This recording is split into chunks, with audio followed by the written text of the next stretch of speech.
Pemirsa, kita jumpa lagi dalam Dialog Aspirasi Jawa Tengah persembahan DPRD Jawa Tengah. Hari ini kita akan membahas terkait dengan pajak kendaraan bermotor. Ini merupakan salah satu sumber utama pembiayaan pembangunan termasuk infrastruktur jalan, layanan kesehatan dan juga pendidikan. Lantas bagaimana transformasi layanan pajak kendaraan yang ada di Jawa Tengah dan apa dampaknya untuk masyarakat? Kita akan perbincangkan hari ini bersama saya Septiana Devi dan 3 narasumber yang sudah hadir bersama kami di kesempatan hari ini. Yang pertama kami akan menyapa Ketua Komisi C DPRD Provinsi Jawa Tengah Bapak Bambang Haryanto B. Pak Bambang, apa kabar Bapak? Baik Mbak Devi. Baik, sehat selalu ya Pak ya. Akhirnya saya bisa kesini lagi. Iya gitu. Di tahun yang berbeda ya Iya. Pak. Kan kalinya ketemu di Purwokerto ya. Iya, di Purwokerto selalu ya. Oke. Dan di samping Pak Bambang kami juga akan menyapa Kepala Bidang Perencanaan dan Pengembangan Pendapatan Bapenda Jawa Tengah Ibu Khairunisa SEMM. Ibu Khairunisa, selamat siang. Selamat siang. Kabar baik, sehat Ibu? Sehat, harus sehat selalu. Harus sehat selalu, apalagi sudah sampai di Purwokerto Iya, ini ya. Iya, betul. Harus betul. dalam keadaan sehat selalu Sehat ya. selalu. Oke, dan Iya. kita juga akan menyapa akademisi dari Unsud Banyumas, Dr. Denok Kurniasi MSI. Bu Denok, selamat siang. Selamat siang, Mbak Devi. Selamat siang. Ini warlock ya berarti? Warlock.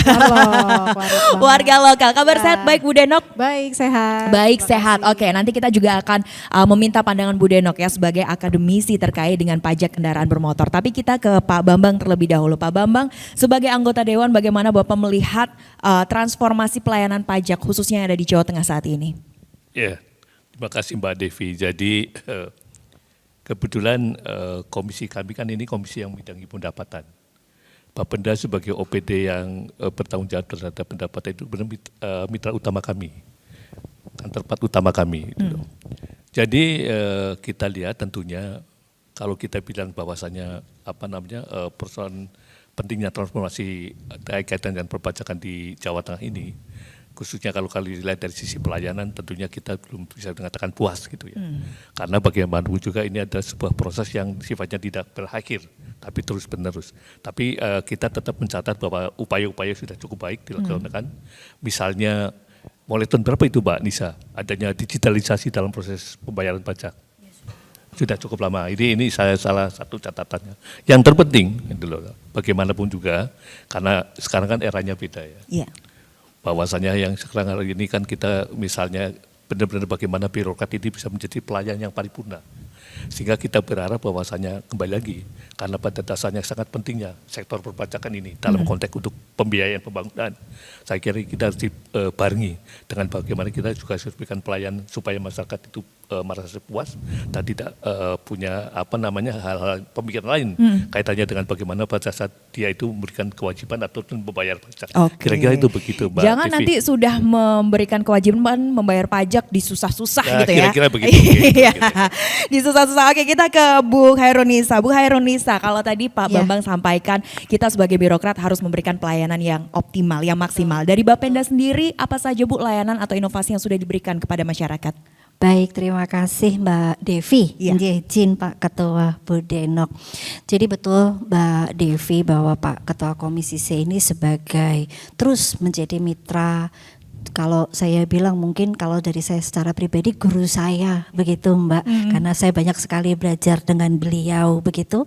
Tentu inovasi ini tidak bisa Mbak, kita tuh setahun, 2 tahun begitu tidak bisa. Tentu inovasi ini harus terus dikembangkan, terus berkesinambungan.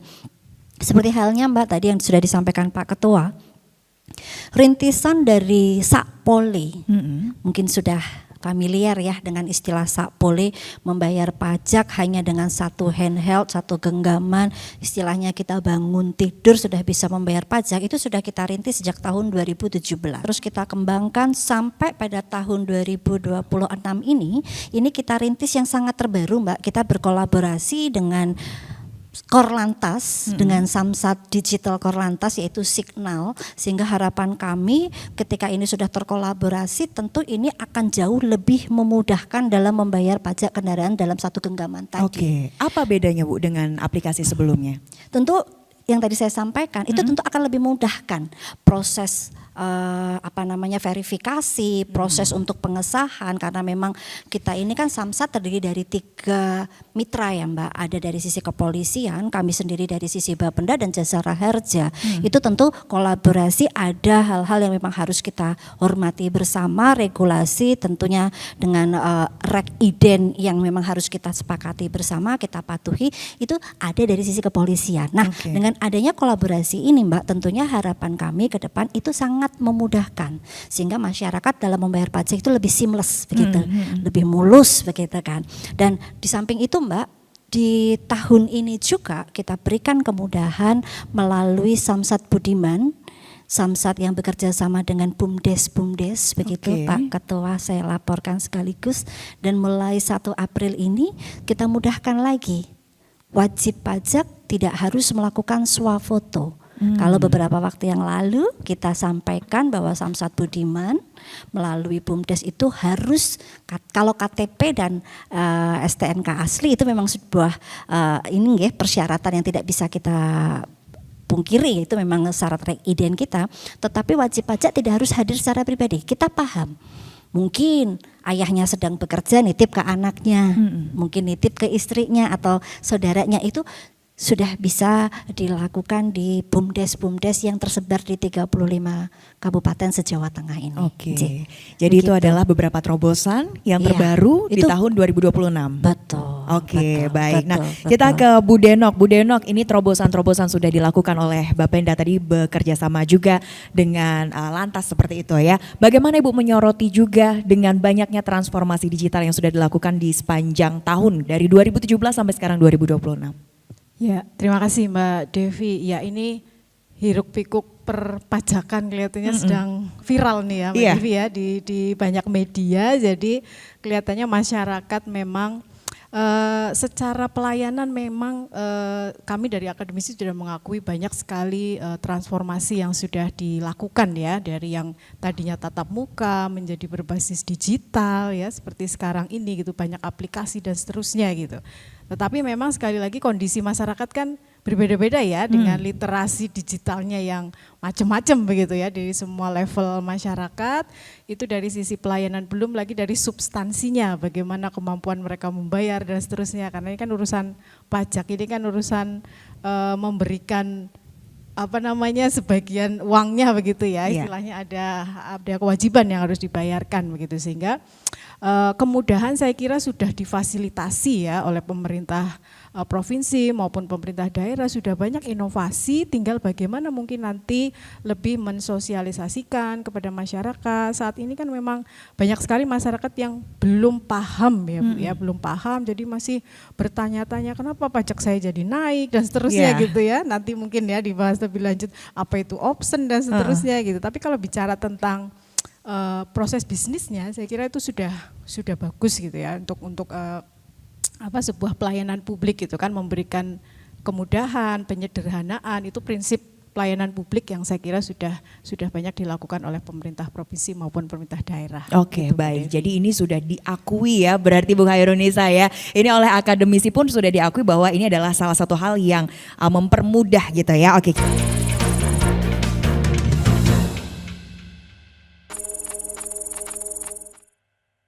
Kita ke Pak Bambang. Pak Bambang, tadi sempat disinggung Bu Denok terkait dengan pembayaran pajak gitu ya. Banyak masyarakat yang mungkin berpikir karena saat ini pajak ini adalah satu hal yang seksi dibicarakan di publik ketika mereka harus membayar pajak, uangnya kemana saja seperti itu ya. Nah, ini bagaimana Bapak melihat banyak orang yang sekarang memilih untuk tidak usah bayar pajak deh, pajak di Jawa Tengah mahal, naik gitu Pak. Silakan Pak Bambang. Ya. Jadi tentunya sebagai negara yang demokratis kita bisa memahami kalau ada sebagian persikapan seperti itu. Tapi tentunya kita harus kembali lagi. Sejatinya saya sering menyampaikan bahwasanya yang namanya pajak ini barangkali dalam konteks keberlanjutan pembangunan daerah maupun nasional itu sangat penting. Dan yang dalam konteks provinsi itu kita juga harus lebih paham lagi, karena sebetulnya di provinsi itu kewenangan yang di provinsi yang dikaitkan dengan pajak kita cuma hanya punya 5 pajak saja, 5 macam jenis pajak saja. Sehingga ya saya kira konteks ini kita himbauan bersama lah. Yang terpenting bagaimana kita sebagai pemerintah gitu, baik birokrasi bisa mempertanggungjawabkan bahwasanya pajak yang dibayar oleh masyarakat itu sebenarnya tidak sia-sia. Karena pada dasarnya pajak yang dibayar itu sebetulnya nantinya justru akan kembali lagi untuk kepentingan masyarakat. Jadi kalau kita bicara tentang bagaimana kebutuhan masyarakat terhadap pelayanan dasar, misalnya masalah kesehatan dan pendidikan, kemudian infrastruktur dan sebagainya, kita harus paham bahwa semuanya itu salah satunya adalah sumbernya dari pajak. Gitu loh. Jadi pada saat kita menempatkan posisi ini secara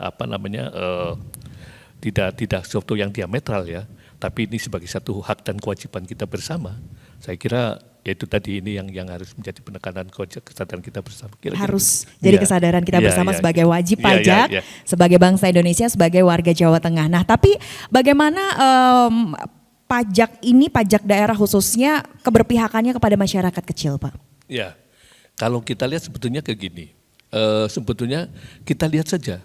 Jadi di sini gini, kalau kaitannya dengan perencanaan penggunaan keuangan daerah maupun dalam rangka untuk proses perencanaan hal lain, itu kan ada dalam format APBD. Karena APBD itu kan sendiri kan itemnya kan ada pendapatan, salah satunya pajak, dan belanja antara lain adalah program-program pembangunan yang kita biayai kan kira-kira gitu. Ya kita lihat kayak gitu loh. Kalau saya sering sampaikan pada sosialisasi yang namanya APBD ini, saya sering menyampaikan kepada masyarakat, itu di situ di dalamnya ada hak dan kewajiban masyarakat. Kewajiban masyarakat itu adalah dari sisi bagaimana membayar pajak untuk pendapatannya, dan haknya di situ masyarakat berhak untuk bagaimana menikmati belanja-belanja ataupun program-program dari pemerintah daerah itu sendiri. Dan kalau kita lihat sebetulnya bahwasanya hari ini seperti kayak gitu, bahwasanya pertama bagaimana program-program sudah kita laksanakan begitu loh. Bagaimana kondisi jalan misalnya yang merupakan kewenangan provinsi, kalau ternyata lebih banyak yang baik daripada yang rusak, ini saya kira itu adalah satu hal yang baik dalam konteks bagaimana pembelanjaan daripada penerimaan pajak itu sendiri. Oke, jadi itu yang bisa kelihatan di masyarakat ketika jalannya mulus ya, itulah dari pajak. Kira-kira begitu. Oke, baik, kita ke Bu Hairunisa. Bu Hairunisa, sebetulnya apa sih Bu tantangan terbesar dalam meningkatkan kesadaran para wajib pajak? Nah, itu tadi Mbak, tadi sudah disinggung sama Pak Ketua dan Bu Doktor begitu. Jadi memang namanya juga sudah wajib pajak Mbak. Ketika kita bicara wajib, artinya memang pajak itu adalah wajib mengikat yang diatur di dalam perundang-undangan. Artinya ini memang sudah kewajiban yang harus dilakukan oleh seluruh warga negara Indonesia yang memiliki kendaraan bermotor. Seperti itu konsepnya sebetulnya Mbak untuk pajak kendaraan bermotor ini.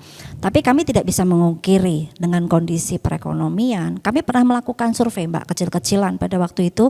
Kebetulan pada waktu itu kami saat berdinas di UPT di Kabupaten Semarang. Kami pernah mengadakan survei yang kami lakukan di wilayah Kabupaten Semarang. Ternyata alasan tidak membayar pajak kendaraan bermotor itu salah satunya adalah lupa Bapak. Lupa. Betul, lupa. Selain memang kondisi perekonomian, kemudian ada yang karena jaraknya jauh dan lain-lain, dan tantangan-tantangan itu sudah kita jawab semuanya.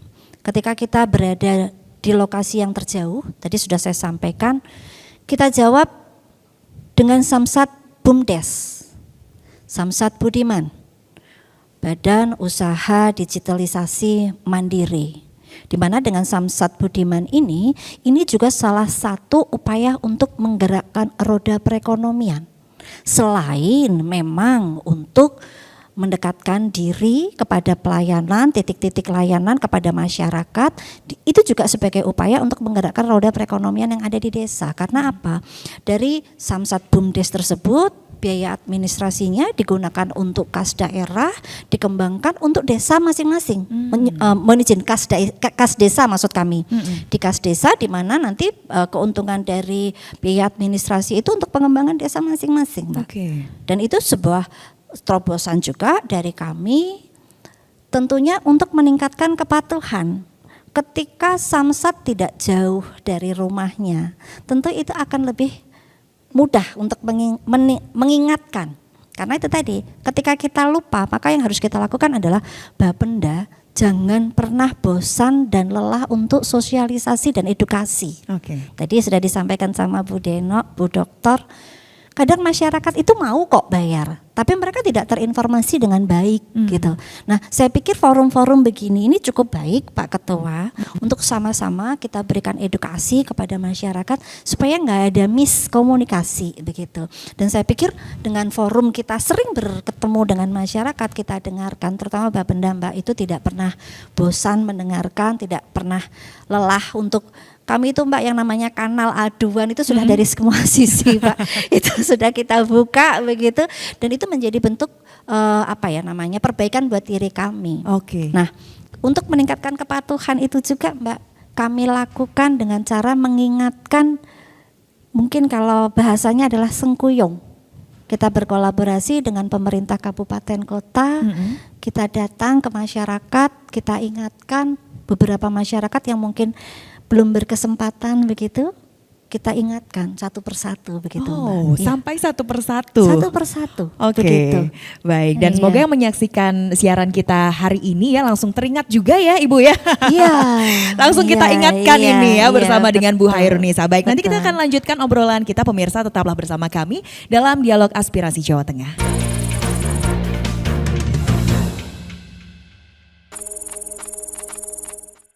Masih bersama kami pemirsa dalam Dialog Aspirasi Jawa Tengah. Kalau tadi Bapenda sudah luar biasa ya, totalitas sekali ya Ibu ya. Semua kanal diberikan, bahkan juga satu persatu dihampiri untuk wajib pajak bisa membayarkan pajaknya. Nah, kita ke Bu Denok. Bu Denok, seberapa penting sebetulnya edukasi terkait dengan pembayaran pajak kepada para wajib pajak?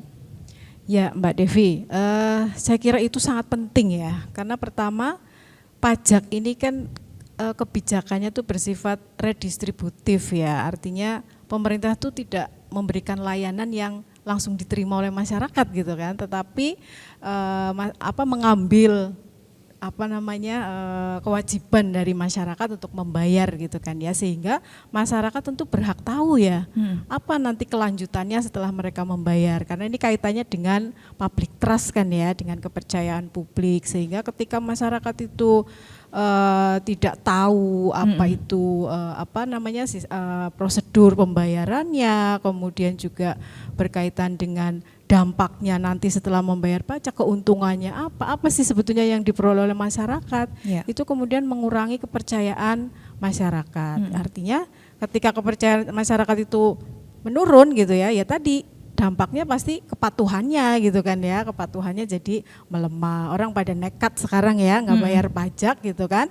Nah itu kaitannya tentu dengan sosialisasi tadi, bagaimana sekarang edukasi terhadap peraturan pajak, kemudian cara kita membayarkan pajak, proses bisnis yang ada di Samsat dan seterusnya gitu, itu sangat penting menurut saya untuk dilakukan. Berbicara tentang public trust, ini sekarang sedang ramai di media sosial. Nanti pajak kita dihambur-hamburkan, dipakai untuk hal-hal yang mungkin terlihat hedon, sedangkan masyarakatnya ini semuanya serba efisiensi. Nah, ini bagaimana cara untuk menyadarkan mereka kembali kalau ini sebetulnya berguna loh pajak-pajak kita? Iya betul, itu tentu selain juga edukasi ya dari pemerintah provinsi, pemerintah daerah gitu kan, melalui banyak media lah saya kira, termasuk hari ini ya kita melakukan edukasi juga, karena terus terang dengan kebijakan yang terbaru sekarang gitu ya, yang rame gitu kan, dengan option gitu, itu aja sudah,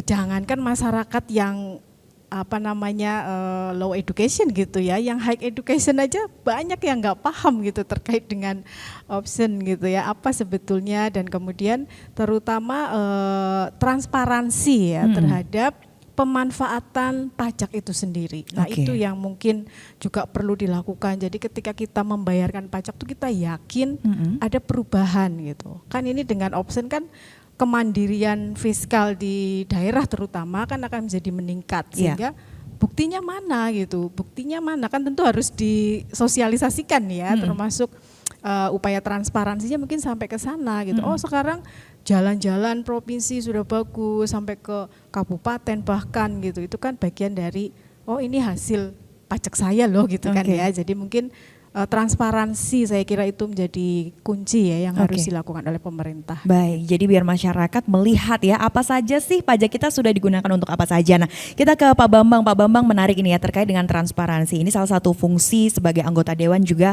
pengawasan ya. Bagaimana Bapak menjalankan fungsi pengawasan tersebut khususnya dalam hal transparansi, Pak? Iya. Makasih Mbak Devi. Jadi kembali lagi ya, pada dasarnya yang namanya salah satu fungsi DPR itu adalah memberikan pengawasan, di samping bikin regulasi ya. Ya. Ya. Tentunya apa yang kebetulan kalau kami bidangnya kan ini kebetulan komisi kami bidang pendapatan ya. Jadi pengawasan kami ini konteksnya adalah bagaimana pengawasan misalnya ini tempatnya Mbak Nisa ini, Bapenda melaksanakan tupoksinya kan kira-kira begini, melakukan tusinya kira-kira begitu. Nah, sekali lagi saya kira dalam konteks apa yang menjadikan perbincangan hari ini, kembali lagi kita mungkin sekarang kan eranya era transparansi ya, era keterbukaan. Jadi sebetulnya hari ini tentunya kita sebagai pemerintah tidak semata-mata dalam konteks untuk bicara saja, tapi harus bisa memberikan bukti nyata. Nah, dalam hal inilah yang saya kira yang lebih terpenting adalah bagaimana kita bisa memberikan pembuktian nyata bahwasanya kaitannya dengan kewajiban kita membayar pajak ternyata berbalik lagi kepada manfaatnya kepada kita sendiri, meskipun tadi Bu Denok sampaikan kalau bicara pajak ini kan masyarakat tidak menerima langsung. Iya. Kalau beda dengan retribusi ya, retribusi itu kan akan pelayanan langsung, kita parkir di pinggir jalan, asetnya Pemda misalnya, itu kita bayar parkir itu langsung karena kita di situ. Tapi kalau pajak kan tidak. Nah, tentunya apa yang kita laksanakan terus-menerus, saya kira ini diskusi panjang sudah sering disampaikan dan ini menjadikan kewajiban kami dan insya Allah optimalisasi kami dalam pengawasan ya salah satu misalnya bagaimana kita mendiskusikan problem-problem ataupun apa yang menjadi katakanlah hal-hal viral yang di masyarakat. Oke, Ya. juga ikut berarti ya, gitu, misalnya ikut kayak gini, membaca juga ya Pak? Misalnya, ya, ternyata salah satu pentingnya ini kita harus sampaikan. Ternyata kan viral itu persoalannya kadang-kadang kan kurangnya sosialisasi, Betul. mungkin kurangnya komunikasi. Nah, tentunya kita sebagai bagian daripada penyelenggara pemerintah di daerah itu juga bisa membackup dan juga bagaimana bisa memberikan kemitraan dalam proses-proses untuk mengantisipasi dan menanggulangi hal-hal yang seperti itu. Kira-kira begitu. Baik, jadi itu ya tidak tutup mata ya Pak ya, berarti apa yang ada di media yang ramai dibincangkan itu juga dibicarakan Itu bagian juga. kita, kayak gitu. Oke. Jadi kita apa kekurangannya apa lah kayak gitu. Misalnya kayak kita sering mengkritik misalnya pada Mbak Nisa, makanya saya sampaikan yang transformasi ini kan tidak boleh berhenti. Ini harus proses yang tidak pernah berakhir gitu loh. Misalnya tentang masalah, misalnya tadi disampaikan Sapole karena ini apa yang menjadi kendala dan seperti kendala belum optimal. Ini yang sering disampaikan dalam konteks pengawasan yang ada di lembaga DPR ini, Mbak. Kira-kira. Oke, baik. Kita ke Bu Nisa, ini menarik ya Ibu ya terkait dengan transparansi. Bagaimana juga Bapenda memberikan transparansi kepada masyarakat, Bu? Adakah mungkin website atau layanan yang bisa diakses? Iya. Baik Mbak, jadi kalau bicara transparansi ini memang kita sebagai ASN sangat dituntut untuk integritas, akuntabilitas. Maka kami Mbak melaksanakan digitalisasi pembayaran jadi online Mbak. Sekarang orang bayar pajak itu bukan lagi kami yang menerima, tetapi dari teller Bank Jateng. Kami sudah menerapkan sistem cashless ini sehingga tentu pembayaran ini sangat clear. Sudah lagi tidak kami menerima tapi langsung ke perbankan sehingga praktek-praktek yang seperti itu sudah sangat terminimalisir sekali. Nah terkait transparansi tentu kami di Bapenda ini juga membuka kanal-kanal aduan baik melalui website, sosial media, melalui Instagram begitu, TikTok dan lain-lain. Di situ masyarakat bisa sama-sama untuk melihat.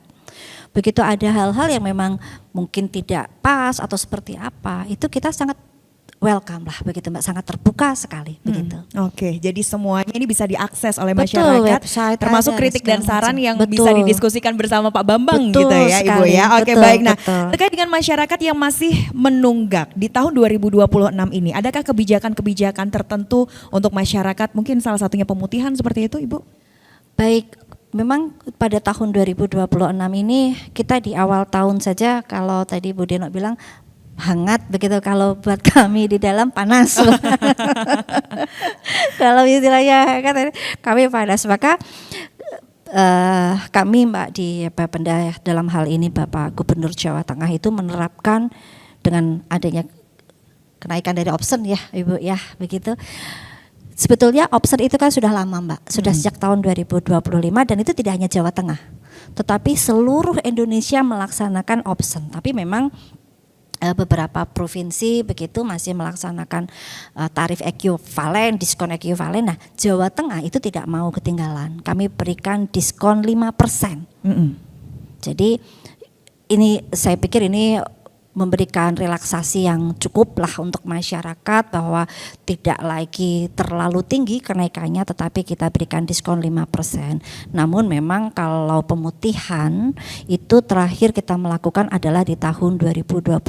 Sepertinya ini memang agak kemungkinan untuk kita lakukan ini memang perlu mendapatkan analisa lebih, karena memang kalau pemutihan itu Mbak itu seperti apa ya, kalau saya bilang mungkin dilema ya begitu. Di satu sisi kita memberikan relaksasi, tapi di sisi lain kadang-kadang ini membuat masyarakat menjadi menunda. Nah itu dia, nanti aja bayarnya, nunggu pemutihan gitu ya Bu Nisa ya. Justru itu, maka beberapa kali kami berdiskusi dengan komisi C, dengan Pak Ketua begitu, ketika kita melakukan relaksasi berupa pemutihan ini, maka ya yang menunggak-nunggak ini aduh ntar aja lah wong toh yang nunggak juga akan diberikan diskon dan seterusnya begitu. Nah saya pikir ya lebih tepat kalau ya sudah kita berlakukan sama semuanya, baik yang rajin membayar pajak ya, yang patuh begitu, maupun yang tidak kita berikan diskon 5%. Oke. Jadi ini merata ya. Jadi ada dendanya tapi tetap diskon 5%. Betul. Oke. Betul. Ya karena kalau pemutihan saya merasa tidak adil Bu. Karena saya wajib pajak, patuh, iya, begitu. patuh membayar. Betul, gitu. Kemarin bulan terima Maret kasih. habis bayar saya. Bu. Terima kasih loh Mbak Devi. Iya, sama-sama Ibu ya. Jadi sebagai wajib pajak yang taat, yang patuh ya, ini salah satu hal yang perlu dilakukan. Ingat, untuk saat ini belum ada pemutihan, jadi mending bayar tepat waktu daripada terkena denda seperti itu ya. Oke, kita ke Bu Denok. Bu Denok ini berarti kembali ke mental sebagai warga Jawa Tengah, membentuk mental yang disiplin, taat membayar pajak itu seperti apa Bu Denok? Waduh, ini pertanyaannya berat ini ya. Ya, jadi sekali lagi bahwa karena ini kebijakan yang sifatnya kan memaksa kan gitu ya. Jadi memang mau tidak mau ya sebagai warga negara tentu kalau diberi pemahaman yang baik, saya kira masyarakat tentu akan dengan sukarela membayar pajak kan begitu ya. Bahkan kemarin ribut soal korteks kan gitu. Sesulit apapun korteks, kita tetap bayar gitu, kita tetap lapor gitu kan maksudnya gitu ya. Jadi kesimpulannya adalah yang penting adalah bagaimana memberikan kejelasan gitu ya terkait dengan kebijakan pajak ini kepada masyarakat gitu ya, sehingga masyarakat memahami uang pajak ini sebetulnya dimanfaatkan untuk apa saja sih. Iya. Kan beda dengan tadi yang disampaikan Pak Bambang bahwa ada retribusi. Kalau retribusi kan langsung tuh, kalau kita bayar retribusi parkir motornya pasti nggak hilang. Tapi kalau pajak kan dinikmatinya nggak tahu kapan dan di mana gitu ya. Nah itu mungkin yang perlu diperjelas gitu ya, bahwa pajak ini betul-betul kemanfaatannya untuk apa dan apakah sudah dimanfaatkan sesuai dengan kebutuhan-kebutuhan yang ada di masyarakat terutama di Jawa Tengah kan gitu ya. Jadi adalah sosialisasi yang lebih bagus lagi gitu ya ke masyarakat terkait dengan penggunaan barangkali ya penggunaan dana pajak ini untuk apa saja gitu. Pernah riset nggak Bu Denok terkait dengan wajib pajak usia tertentu mungkin yang mereka taat atau mungkin yang mereka agak susah membayarkan pajaknya?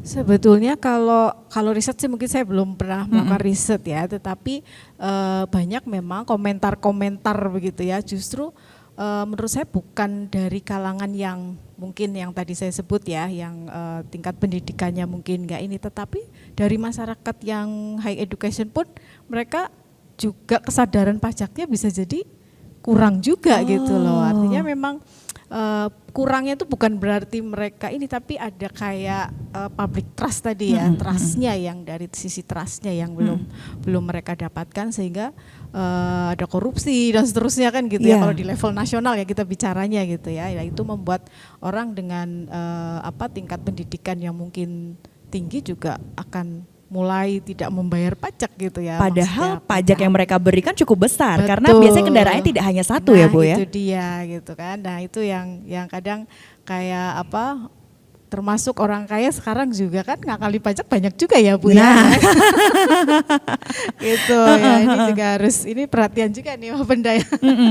Barangkali itu perlu diinikan juga. Oke, baik. Nah, ini sekalian saja Bu Nisa ya, perhatian dari Bapenda terkait dengan orang kaya ternyata bisa ngakalin pajak juga. Nah, ini seperti apa Bu? Orang-orang yang kendaraannya lebih dari satu tuh taat nggak sih Bu sebetulnya? Iya, ini kalau bicara ini rasanya nggak bisa kalau sejam 2 jam Ibu. Ini mungkin ngobrolnya bisa sampai besok ini Bu. Jadi betul sekali. Memang tadi seperti yang saya sampaikan Mbak, kita itu dalam rangka mengingatkan masyarakat itu bahkan sampai kita kadang suratin begitu. Dan ternyata memang betul. Kadang itu ada 2 mobil, kadang-kadang ada nanti atas nama istrinya, anaknya begitu. Tentu dalam pelaksanaan ini akan kita kenakan juga yang namanya denda. Dan terhadap kepemilikan, istilah kami di kepemilikan Mbak, lebih dari satu, tentu ada biaya tambahan tersendiri yang kami beri nama pajak progresif. Di situ di Samsat sudah ada ininya semua, aturannya semua begitu. Kalau lebih dari satu berapa, lebih dari 2 berapa itu dan seterusnya itu ada semuanya Mbak. Itu tentu konsekuensi yang memang harus dibayarkan wajib pajak yang memiliki kendaraan lebih dari satu. Seperti itu. Jadi itulah pajak progresif ya pemirsa ya. Mungkin ini sekalian edukasi karena mungkin ketika kita melihat aplikasi ada option, ada pajak progresif dan lain-lain, kita bingung ya Bu ya artian-artiannya apa. Nah hari ini berarti untuk Anda yang menyaksikan tayangan kita ini mendapatkan edukasi yang lebih lagi. Baik, nanti kita akan lanjutkan lagi obrolan kita pemirsa, tetaplah bersama kami dalam Aspirasi Jawa Tengah.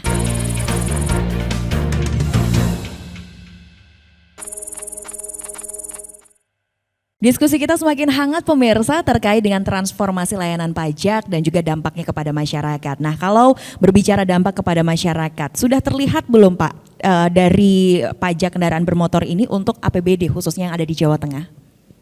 Ya justru ini pentingnya kita mendiskusikan acara hari ini ya. Kita paham bahwa yang namanya pendapatan kita, yang namanya dalam konteks postur APBD, itu dominasi ada dari pajak. Sehingga kalau kita bicara tentang pertanyaan Mbak Devi, apa sudah sangat kelihatan gitu loh. Soalnya hampir berapa ya, PAD kita 60% mungkin barangkali ya. Itu sumbernya itu adalah dari pajak daerah. Oke. Nah, untuk itulah dari pentingnya kita ada suatu kesadaran bersama.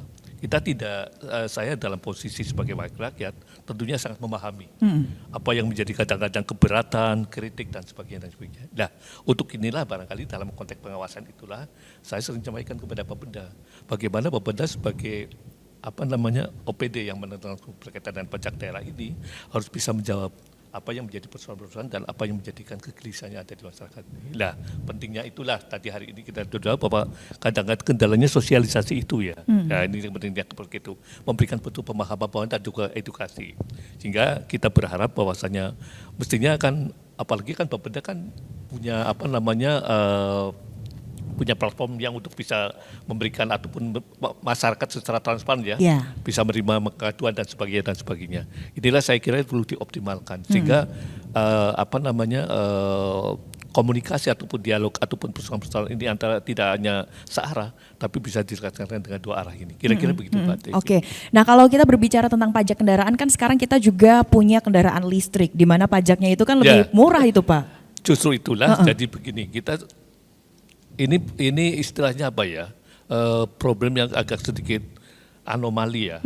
Katakanlah begini, kalau kaitannya dengan kebijakan pusat kayak gitu ya, dengan adanya didorong dengan kewajiban adanya kendaraan listrik, sementara kendaraan listrik itu tidak terkena pajak ya, tidak terkena pajak begitu, sehingga paling tidak kalau nanti ini menjadi masif akan berdampak pada sumber pendapatan kita 2. Pertama pajak kendaraan bermotor dan tentunya nanti BPNKB juga berdasarkan, dan itu yang ketiga adalah PBBKB, pajak bahan bakar kendaraan bermotor PBBKB. Ya. Ini karena apa?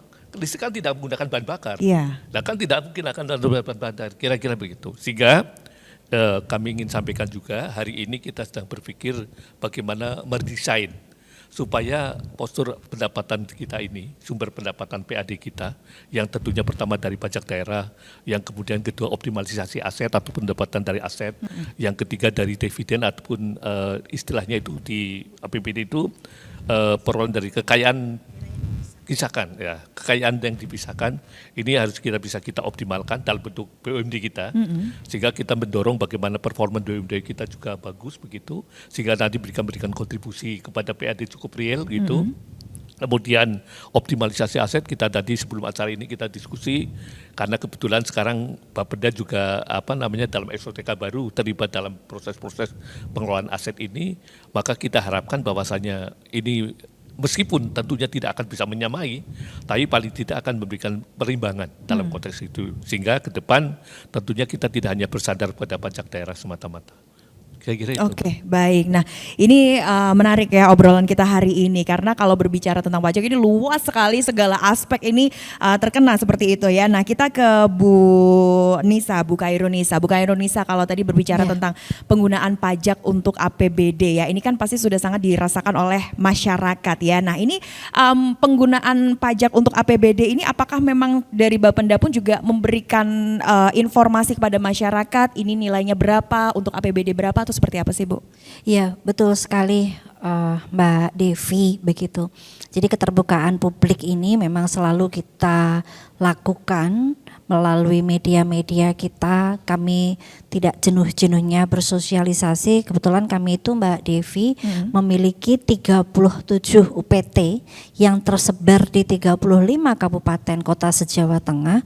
Nah, kawan-kawan kepala UPPD di kami, nama UPT-nya adalah di UPPD Mbak, Unit Pengelola Pendapatan Daerah ini, mereka bekerja sama dengan kabupaten kota setempat di wilayah kerja mereka masing-masing untuk melakukan sosialisasi.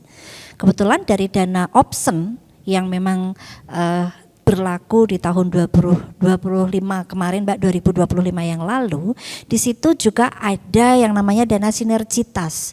Jadi setiap dana option yang diterima oleh kabupaten kota sebetulnya ada kewajiban untuk mengalokasikan dana sinergitas untuk apa? Ya, untuk meningkatkan pajak kendaraan bermotor tadi, yang salah satunya adalah sosialisasi secara masif yang kita share baik dari media sosial, media massa, konten-konten seperti itu, maupun ya kita bertemu dengan masyarakat sampai ke titik yang paling jauh, ke desa, kita ke RT RW, kita ke dukuh begitu ya, kalau di desa istilahnya seperti itu Mbak Devi. Oke, jadi memang sampai lingkup terkecil. Betul, di Jawa Tengah semuanya tersentuh ya. Harus Mbak. Termasuk edukasi apa itu tadi option, apa itu samsat corporate, BUMDes dan lain-lain, itu saya rasa memang harus dilaksanakan, dan kepala UPPD kami di 37 ini insya Allah betul-betul siap untuk melaksanakan tugas itu. Oke, nah ini sosialisasi sudah masif dilakukan, tapi mungkin yang masyarakat kadang bingung adalah terlalu banyak aplikasi. Nah, mungkin aplikasi apa saja yang sekarang bisa digunakan oleh masyarakat di tahun 2026 ini, Bu? Betul, gunakan New Sapole ya. New Sapole ya. Untuk membayar di mana saja, kapan saja. Bangun tidur bayar pajak juga sudah bisa, dan insya Allah nanti dalam jangka waktu yang dekat ketika kita sudah berkolaborasi dengan Signal, insya Allah jauh lebih mudah. Oke, New Sapole ya, itu aplikasi yang sebagai bisa salah digunakan. satu kanal pembayaran kita. Oke, itu ya. Jadi bangun tidur bisa bayar pajak ya, nggak usah nunggu nanti-nanti, apalagi ngantri-ngantri, karena berarti sekarang bisa meminimalisir yang namanya calo-calo seperti itu, Bu. Betul sekali. Oke, baik. Iya, betul sekali. Jadi itu ya, jadi tidak perlu pakai calo, sekarang semuanya udah aman. Nah, ini kemarin saya dapat info juga terkait dengan balik nama dan lain-lain. Itu kan sekarang sudah ada kemudahannya ya. Mungkin boleh disampaikan juga, Bu. Betul. Jadi Bapak Ibu, saya laporkan seluruh masyarakat pemirsa TV bahwa bea balik nama kendaraan kepemilikan 2 itu gratis.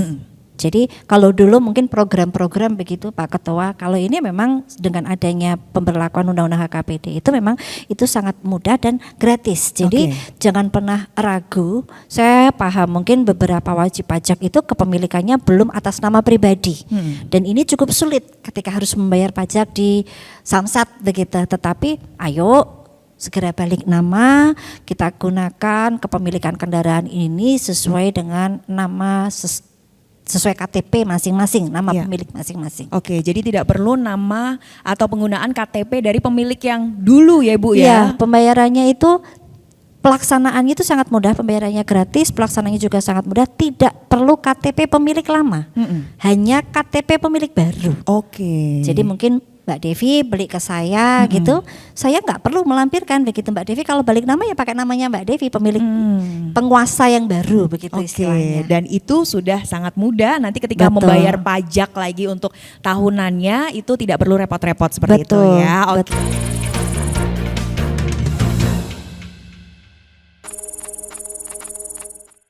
Edukasi juga untuk masyarakat yang mungkin ingin balik nama ditunda-tunda gitu ya. Sekarang sudah sangat mudah tanpa menggunakan KTP yang pemilik utamanya, kemudian bayar pajaknya nanti juga akan lebih gampang. Oke, nah kita ke Bu Denok. Bu Denok, ini kalau berbicara tentang semua layanan transformasi sudah dilakukan oleh Bapenda, oleh DPRD Provinsi Jawa Tengah. Tapi masih adakah catatan-catatan dari Bu Denok? Ya, jadi begini, terkait dengan pelayanan ini kan mau nggak mau kan kita bicara sebagai sebuah sistem ya, jadi nggak bisa berdiri sendiri memang gitu. Jadi yang pertama itu tentu perbaikannya pertama adalah berkaitan dengan kebijakan. Kebijakannya itu apakah berpihak pada masyarakat atau tidak gitu kan ya. Kemudian ada tadi relaksasi yang mungkin perlu diperbanyak ini ya Ibu, barangkali dari Bapenda ini perlu membuat inovasi kebijakan yang berpihak kepada masyarakat. Kemudian yang berikutnya selain kebijakan juga bicara proses bisnis di layanannya tadi yang sudah bagus sekali saya kira ya, dengan digitalisasi tadi, kemudian memangkas birokrasi, termasuk pungutan liar tadi yang disampaikan Mbak Devi tadi gitu ya. Saya kira itu sudah sangat baik begitu ya, untuk terutama tadi yang birokrasinya tadi nggak perlu pakai KTP barangkali gitu ya, di sisi pembayarannya gitu, pembayaran pajaknya. Nah yang terakhir sudah bicara kebijakan, proses bisnisnya bagus, kebijakannya berpihak pada masyarakat, plus yang terakhir adalah bicara public trust tadi, kemanfaatannya gitu. Jadi sistem inilah yang kemudian harus dibangun oleh pemerintah tuh saling kait-mengkait gitu ya. Kebijakannya sudah bagus, berpihak pada masyarakat, proses bisnisnya memudahkan, memangkas birokrasi, terakhir transparansi terhadap penggunaan dana pajaknya itu. Saya kira kalau itu sudah bisa diwujudkan di Jawa Tengah, Pak Bambang, ini saya kira masyarakat akan dengan sukarela membayar pajak untuk pemerintah. Oke, kalau kita merasakan wah jalanannya semua mulus, karena saya juga sering keliling di Jawa Tengah, kadang ada jalan yang jeglongan sewu ya, banyak berlubang gitu ya. Coba kalau semua aksesnya sudah mudah, lancar dan semuanya kembali ke publik, mungkin dari sisi fasilitas kesehatan seperti itu ya Ibu ya. Baik, kita ke Pak Bambang. Pak Bambang, ini sudah cukup baik dinilai oleh akademisi dari kebijakan, kemudian dari sisi bisnisnya, tapi public trust-nya. Nah, kedepannya apalagi sih Pak yang akan DPRD Provinsi Jawa Tengah lakukan khususnya dari Komisi C? Jadi pada dasarnya kita berharap bahwa ini kaitannya dengan yang kita lebih menitik beratkan pada tata kelola perpajakan kita ini. Ke depan harus paling tidak 4 unsur ini harus bisa dipenuhi. Pertama unsur keadilan, sehingga ternyata kaitannya dengan keadilan ini kan kita bicara tentang juga kemampuan wajib pajak. Ternyata kita harus kalau mungkin implementasinya ya tentunya akan mungkin nanti bisa diturunkan dalam kebijakan tarif misalnya. Ini kaitannya dengan misalnya kalau bicara kendaraan bermotor misalnya yang lebih tua tentu kan membayarnya lebih murah kan begitu. Kalau kendaraan sudah. Kemudian sisi kepastian, itu harus ada kebijakan yang kepastian. Jadi ini perlu dievaluasi. Kalau misalnya tadi disampaikan sama Mbak Nisa, ternyata yang namanya pemudian itu kadang-kadang ada hal yang tidak banyak sehingga menimbulkan itu tadi orang pada menunggu dan sebagainya. Nah ini kira-kira ini bisa masuk menjadi sisi kepastian enggak dari sebuah kebijakan. Kemudian tentunya ini transformasi terus menerus yang tidak tidak boleh berhenti. Dan yang lebih penting masyarakat juga harus tahu bahwa tata kelola ini juga harus berorientasi pada efisien. Artinya apa? Belanja operasional dalam konteks pemungutan pajak ini harus lebih sedikit daripada yang diterima langsung. Yang untuk kepentingan daerah gitu loh, untuk kepentingan pemerintah, untuk kepentingan rakyat. Kira-kira hal ini. Sehingga saya kira kalau dalam hal ada tata kelola ini sudah benar-benar mengacu pada 4 hal ini, masyarakat sudah paham, saya kira ini satu hal yang ideal dalam kaitannya tata kelola ini dari pandangan kami. Oke, baik, ini ya. Tadi ada unsurnya keadilan, kepastian, kemudahan, dan kembali lagi ke rakyat ya. Itu adalah unsur-unsur yang disampaikan. Diajak dong Pak masyarakat khususnya di Banyumas ini untuk taat pajak Pak Bambang. Tentunya sekali lagi kepada masyarakat pemirsa televisi yang saya hormati, ini satu hal bahwasanya apa yang sudah kita bicarakan bersama-sama, saya kira Bapak Ibu sekalian sudah bisa meresapkan dan juga bisa merenungkan bahwasanya sebetulnya kita paham gitu loh, karena yang namanya pajak ini kan berkaitan dengan banyak hal. Yeah. Tadi Mbak Anissa menyampaikan kaitannya dengan persoalan pertumbuhan ekonomi, perekonomian dan sebagainya. Tapi satu sisi yang mesti kita sadari bersama bahwa ini tadi Mbak Diana mengatakan ini sebagai sebuah kebijakan yang sifatnya memaksa. Ya kita sebagai warga negara yang baik gitu loh, mesti harus bisa mentaati apa yang menjadikan ketentuan dan yang menjadi keputusan ataupun kebijakan pemerintah. Saya kira itu. Oke, baik ya, sebagai warga negara yang baik dan bersyukurlah menjadi WNI ya Pak ya. Menjadi warga Indonesia dan taatlah untuk membayar pajak karena memang itu adalah kewajiban kita sebelum kita menerima hak kita. Oke, kalau dari Bu Nisa, apa nih Bu pesan-pesannya untuk warga Jawa Tengah agar semakin taat membayar pajak? Baik, mungkin sama halnya seperti Pak Ketua sampaikan bahwa sebetulnya pajak itu adalah wajib mengikat dan tentunya termasuk saya sendiri Mbak warga negara juga.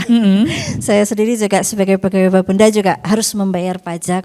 Artinya ayo bayar pajak kendaraan tepat waktu untuk Jawa Tengah lebih baik. Oke, ayo bayar pajak tepat waktu untuk Jawa Tengah lebih baik ya. Karena Bu Nisa juga bayar pajak walaupun pegawai Bapenda ya. Betul. Kalau enggak saya mau pindah Bapenda aja. Oke, baik, terima kasih Bu Nisa. Dari Bu Denok, apa Bu pesan untuk masyarakat, warga Jawa Tengah agar menjadi wajib pajak yang baik? Ya, saya kira untuk masyarakat semua lah ya, pahami dulu saja gitu. Jadi yang penting adalah pahami dulu, jangan mengira-ira dan kemudian membuat kesimpulan yang mungkin keliru ya begitu ya Bu Nisa ya. Jadi kalau ada yang bingung langsung tanya saja, tanyanya kemana nih Bu, nanti mungkin bisa ada di bawah. Nanti kita tulis di bawah. Ya, tulis di bawah. Jadi kalau ada sesuatu yang mungkin belum jelas masyarakat, saya kira perlu bertanya langsung saja ke yang berkewajiban atau berkepentingan gitu ya dalam hal ini, sehingga tidak membuat bingung akhirnya kemudian membuat persepsi yang salah malah menjadi keliru, kemudian menjadi tidak mau membayar pajak. Saya kira itu. Baik, dan jangan menimbulkan isu yang jadi bola liar juga ya, yang bikin wajib pajak lain tidak mau membayar pajak. Nah, tadi juga penting Ibu, mungkin kanal aduannya di mana untuk Bapenda Jawa Tengah, sosial media mungkin boleh disampaikan. Baik, mungkin bisa ke Instagram kami, bisa juga di dalam website kami di Bapenda Provinsi Jawa Tengah, atau bisa masyarakat langsung datang ke Samsat yang tersebar di 37 UPPD. Terkadang mungkin masyarakat begitu Mbak, kalau via medsos begitu kurang mendapatkan jawaban yang responsif, silahkan datang. Insya Allah 37 kepala UPPD yang tersebar di Jawa Tengah ini sangat siap untuk menerima aduan atau mungkin memberikan solusi-solusi atas semua pertanyaan, atau bisa menghubungi Instagram. Biasanya kami sudah ada Instagram. Kalau di Banyumas ya berarti mungkin cari saja Samsat Banyumas begitu. Kalau mungkin di Cilacap ya sekitaran di sini Samsat Cilacap seperti itu. Oke, baik ya. Jadi semua sosial media ini sudah bisa diakses ya. Jadi bagi Anda pemirsa silahkan manfaatkan semua kanal layanan. Tidak hanya mengadu, memberikan testimoni bagus pun juga boleh ya Bu ya. Itu harapan kami Mbak. Habis ini saya kasih harapan testimoni saya Bu ya. begitu Mbak ya. Baik, begitu. terima kasih untuk tiga narasumber kita hari ini. Terima kasih Bapak Bambang Haryanto sebagai Ketua Komisi C DPRD Jawa Tengah yang tidak henti-hentinya mengingatkan kita agar patuh membayar pajak. Terima kasih Pak Bambang untuk waktunya hari ini. Terima kasih juga untuk Ibu Khairunisa SEMM, Kepala Bidang Perencanaan dan Pengembangan Pendapatan Bapenda Jawa Tengah. Sehat selalu Ibu. Amin. Dan kemudian terima kasih juga kepada Dr. Denok Kurniasi MSI, akademisi dari Unsud Banyumas. Terima kasih Bu Denok, dan bagi Anda pemirsa warga Jawa Tengah yang punya kendaraan bermotor 1, 2, 3, 4 atau lebih dari itu, jangan lupa taat bayar pajak tepat waktu, karena saat ini pemerintah Jawa Tengah juga sedang ada program untuk diskon 5%, jadi manfaatkanlah sebanyak-banyaknya, gak usah nunggu pemutihan, karena sepertinya Ini masih dikaji ya terkait dengan program pemutihan ini. Jadi jadilah warga Jawa Tengah yang baik, taat pajak karena kembali lagi pajak untuk kita sendiri sebagai warga Jawa Tengah. Saya Septiana Devi undur diri, sampai jumpa.